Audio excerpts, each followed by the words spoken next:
I want to tell you that I, for one, will never regret having tried.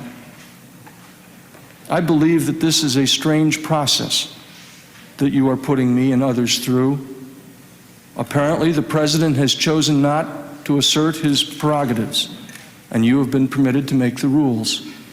You call before you the officials of the executive branch. You put them under oath for what must be collectively thousands of hours of testimony. You dissect that testimony to find inconsistencies and declare some to be truthful and others to be liars. You make the rulings as to what is proper and what is not proper. You put the testimony which you think is helpful to your goals up before the people and leave others out.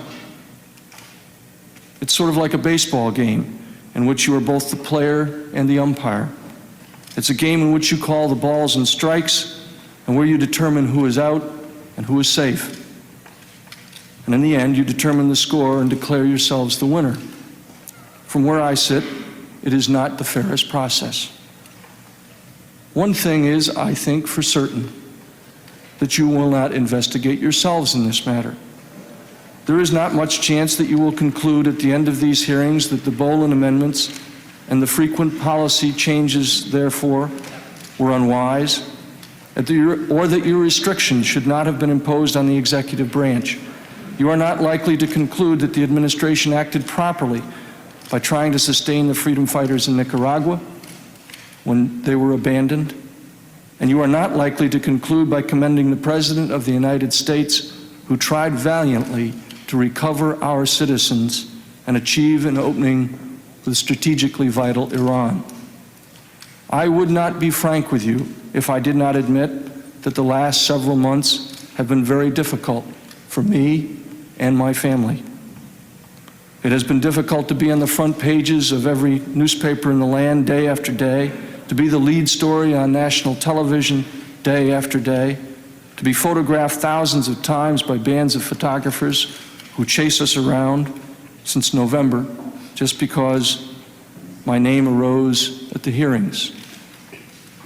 It is difficult to be caught in the middle of a constitutional struggle between the executive and legislative branches over who will formulate and direct the foreign policy of this nation. It is difficult to be vilified by people in and out of this body. Some who have proclaimed that I am guilty of criminal conduct even before they heard me. Others have said that I would not tell the truth when I came here to testify.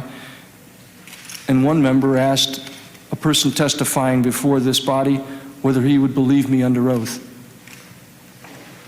I asked when I got here, if you don't believe me, why call me at all? It has been difficult to see questions raised about my character and morality, my honesty, because only partial evidence was provided. And as I indicated yesterday, I think it was insensitive of this committee to place before the cameras my home address at a time when my family and I are under 24-hour armed guard by over a dozen government agents of the Naval Investigative Service because of fear that terrorists will seek revenge for my official acts and carry out their announced intentions to kill me. It is also difficult to comprehend that my work at the NSC, all of which was approved and carried out in the best interests of our country, has led to 2 massive parallel investigations staffed by over 200 people. It is mind-boggling to me that one of those investigations is criminal, and that some here have attempted to criminalize policy differences between co-equal branches of government and the executive's conduct of foreign affairs. I believe it is inevitable that the Congress will in the end blame the executive branch, but I suggest to you that it is the Congress which must accept at least some of the blame in the Nicaraguan freedom fighters matter. Plain and simple, the Congress is to blame because of the fickle, vacillating, unpredictable, on-again, off-again policy toward the Nicaraguan democratic resistance, the so-called Contras. I do not believe that the support of the Nicaraguan freedom fighters can be treated as the passage of a budget. I suppose if the budget doesn't get passed on time again this year, there will be inevitably another extension of a month or 2.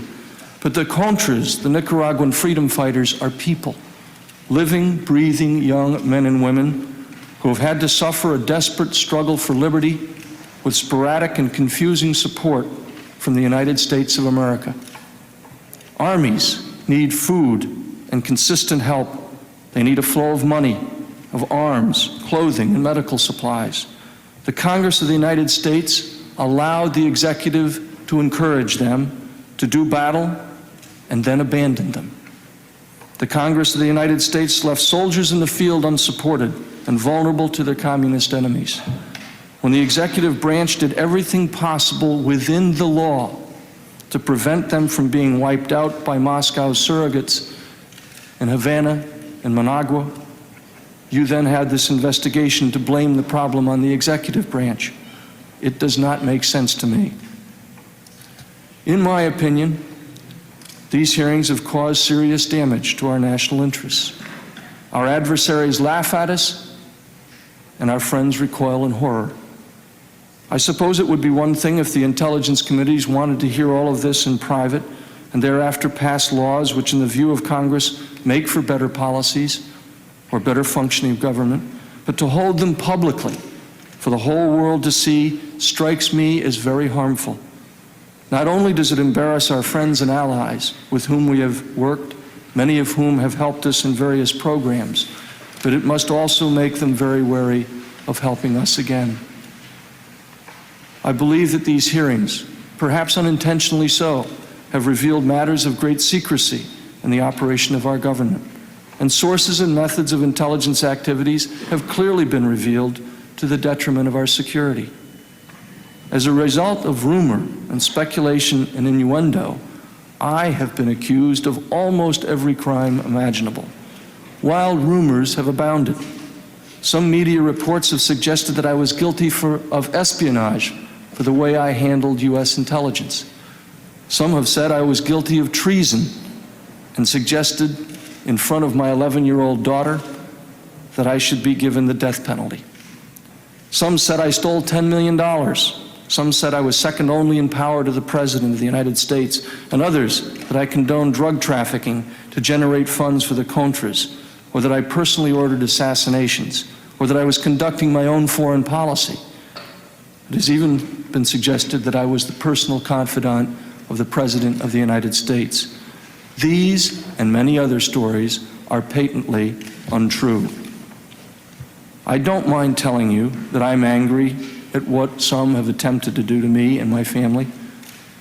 I believe that these committee hearings will show that you have struck some blows.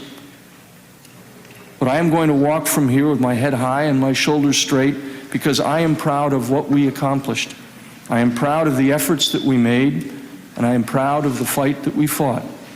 I am proud of serving in the administration of a great president. I am not ashamed of anything in my professional or personal conduct. As we go through this process, I ask that you continue to please keep an open mind. Please be open-minded and able to admit that perhaps your preliminary conclusions about me were wrong. And please also, do not mistake my attitude for lack of respect.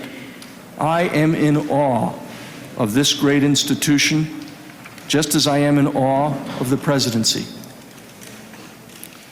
Both are equal branches of government with separate areas of responsibility under the Constitution that I have taken an oath to support and defend, and I have done so, as many of you have.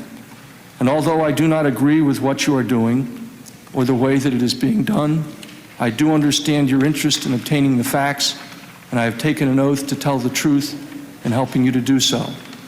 In closing, Mr. Chairman, and I thank you for this opportunity, I would just simply like to thank the tens of thousands of Americans who have communicated their support, encouragement, and prayers for me and my family in this difficult time.